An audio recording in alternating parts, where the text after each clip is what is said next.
හරියටම අවුරුද්දයි මාසෙකට පස්සේ අපි තුන්දෙනා ආයමත් එකතු වුණා. මේ අවුරුද්දේ චූසොක් නිවාඩුවේදී තමයි අපි තුන්දෙනා ආයෙත් එකතු වුණේ. ලංකාවේදී නම් අපි තුන්දෙනා ගොඩාක් ඇවිදලා තියෙනවා. කොරියාවට ආවට පස්සේ අපි තුන්දෙනාට එකතු වෙන්න හම්බුනේ මේ නිවාඩුවේදී තමයි. ඉතින් අපේ මල්ලිගේ ළමා මානසිකත්වය නම් තාම ගිහිල්ලා නැහැ. ඉතින් එයාට යන්න ඕනි කිව්වා මුලින්ම පාක් එකකට. එයාට සෙල්ලම් කරන්න යන්න ඕනි කිව්වා. ඉතින් අපි නේව මැප් එකේ හොයා ගත්තා සෙල්ලම් කරන්න යන්න තැනක්.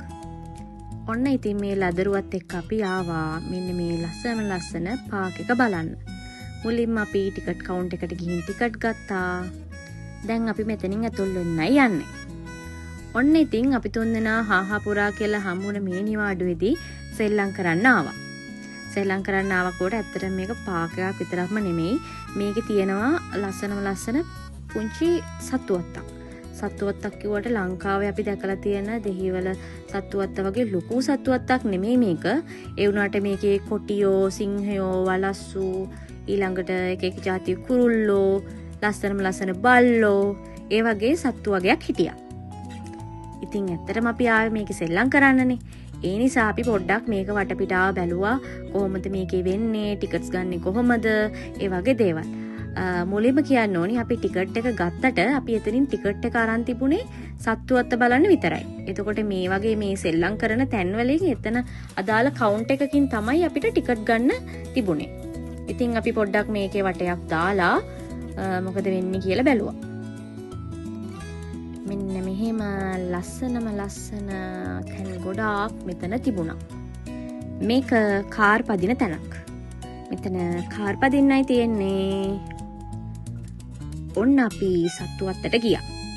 මෙන්න මේ ඉන්න මේ කුරුළු జాති ඉන්නා නේද? උන් නිකන් හරියට ප්ලාස්ටික් වලින් හදලා වගේ. තිබ්බ තැන හරියට හිටලා වගේ. පියාලවත් බලාගෙන මෙහෙම යනකොට මෙන්න මෙහෙම ගේම්ස් ඒරියා ටිකක් තිබුණා. මේ වගේ ග්‍රීන් විව් එකක් තමයි අපි මේ යනකොට තිබුණේ. මේ ඉන්නේ අපේ හස්බන්ඩ්. අපි ළඟට ඇවිදගෙන ගියා අපේ හස්බන්ඩ්ගේ යාළුවෙක් බලන්න. අපේ හස්බන්ඩ්ගේ යාළුවෙක් මෙතන කූඩු කරලා හිටියා. ගෙස් කරන්න බලන්න අපේ හස්බන්ඩ්ගේ යාළුවෝ ටික දැන් කවුද මෙයාගේ මේ අලුත් යාළුවා කියලා. මෙන්න ඉන්නවා අපේ හස්බන්ඩ්ගේ යාළුවා තමයි බකමූණා. අපේ හස්බන්ඩ් වගේමයි කතා කරන්නේ. ඔන්න ඊට පස්සේ අපි මෙන්න මෙහෙම යනකොට මෙන්න මෙහෙම ලස්සන ෆොටෝ ගහන්න ඒරියාස් ටිකක් තිබුණා. ඉතින් අපි ෆොටෝස් ටිකක් ගත්තා. මේ ඉන්නේ අපි තුන්දෙනා. ඊට පස්සේ අපි මෙන්න ගියා තව සත්තු ටිකක් බලන්න. මෙන්න මෙහෙම සත්තු ටිකක් හිටියා. යාළුවා හරිම ෂෝක් දුවගෙන එනවා ළඟට. ඊළඟට මෙන්න මෙහෙම හිටගෙන නිදාගෙන ඉන්න සතෙකුත් හිටියා. මම දන්නේ නැහැ ඔගේ නම මොකක්ද කියලා. මෙන්න මේ වගේ ලස්සන තැන් ටිකක් තිබුණා අපිට ෆොටෝස් ගහන්නත්. අපි ෆොටෝස් උත් ගත්තා. ඊළඟට ඉන්නවා මෙන්න හාවෙක්. හාවොත් ඉන්නවා එතන ඉබ්බෙකුත් ඉන්නවා. ඒගොල්ලෝ තරඟයක් දුවන්නද කොහෙද හදන්නේ. මෙන්න ඉන්නවා වලස්රාල. එනේ මේ බටෙන් තමයි ඒගොල්ලන්ට කැම දෙන්නේ.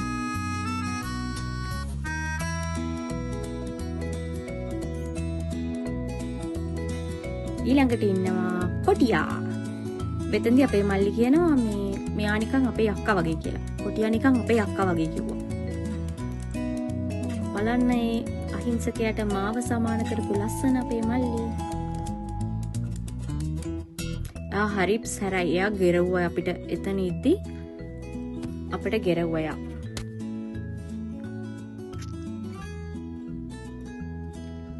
මෙතන ඉන්නේ තවත් වලහෙක්. එයා හොඳටම කුඩු කරලා තිබේ. මං හිතන්නේ එයා ගොඩක් සරයි වෙන්නේ නැති. ඉන්නේ බටෙන් තමයි කැම දෙන්නේ. මෙන්න ඉන්නවා අපේ මල්ලිගේ හොඳම යාළුවා. මෙන්න ඉන්නවා රාජකුමාරයෙකුයි කුමාරියෙකුයි.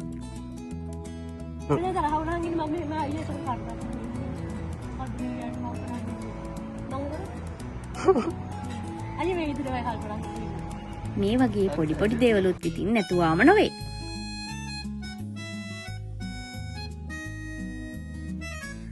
ඔන්න ඊළඟට අපි සෙල්ලම් කරන්නයි යන්නේ. අපි ඒ ගියපු හැම එකකම නම් වීඩියෝස් මං ගාව නැහැ. මොකද මේ අපි තුන්දෙනාම එකටමයි ගියේ. ඉතින් අපිට වීඩියෝ ක්ලිප්ස් ගන්න බැරි වුණා. මෙන්න මේක නවතිද්දි නම් මං හිතුවේ මම මැරිලා තිවි කියලා. ඒ තරම් භයානක එකක් ඒක. මම මේ ඇත්තටම යන්නේ නෑ මේකට. මේ දෙන්න මට hina වුණා මේ මම බයයි කියලා. ඒ නිසා මම ගියේ. මේ නැත්තම් මං යන්නේ නෑ ඒකට. මං ආයි හැබැයි කවදාවත් ඒ වගේ එක නම් යන්නේ නෑ. ඉතින් අපි තුන්දෙනාටම හරිම සතුටු දවසක් වුණා. කොහොම හරි අපේ මල්ලිගේ සෙල්ලම් කිරීමේ ආසාවත් ඉෂ්ට කරලා දුන්නා.